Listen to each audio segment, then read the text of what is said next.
ஜெய் சாய்ராம். ஜெய் குரு தேவதத்தா. குருர் பிரம்மா குருர் விஷ்ணுகு குருர் தேவோ மகேஸ்வரஹா.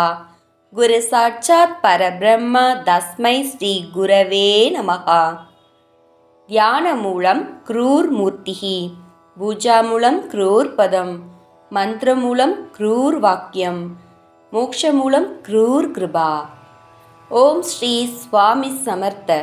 பேசும் தெய்வம் அக்கல்கோட் மகாராஜ் அருளாட்சி. அத்தியாயம் 28. கோவிந்த சாஸ்திரி. அக்கல்கோட்டில் வசித்து வந்த கோவிந்த சாஸ்திரி மிகவும் ஏழையாக இருந்தார்.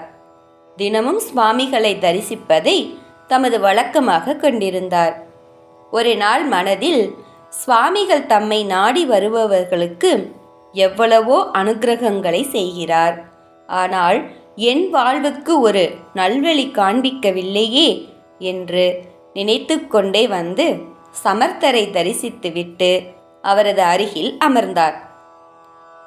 தம் மனதில் உள்ள எண்ணத்தை இப்போது சொல்லலாமா என்று நினைத்து வாயை திறக்க முனைவதற்குள்ளாக சுவாமிகளே தாமாக கோவிந்த சாஸ்திரியாரை நோக்கி, உமது வீட்டருகில் உள்ள துபாரி, அதாவது கரும் சுண்டக்காய் மரத்திற்கு கீழே உள்ளதை எடுத்து மகிழ்ச்சியாக ஹரி ஹரி என்று வாழ்க என்று அருளினார். அதை கேட்ட கோவிந்தருக்கு எல்லையில்லா மகிழ்ச்சி உண்டானது. உடனே சுவாமிகள் குறிப்பிட்ட அந்த மரத்திற்கு ஓடினார். அதன் கீழே தோண்டி பார்த்தபோது ஒரு புதையல் கிடைத்தது.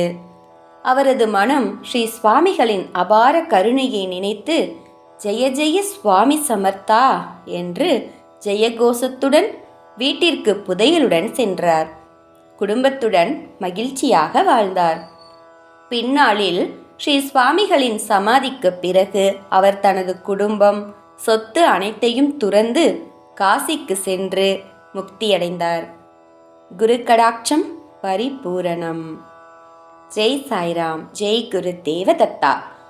அனந்த கோடி பிரம்மாண்ட நாயக ராஜாதிராஜ யோகிராஜ பரபிரம்ம ஸ்ரீ சுவாமி சமர்த்த மகாராஜ் கி ஜெய்.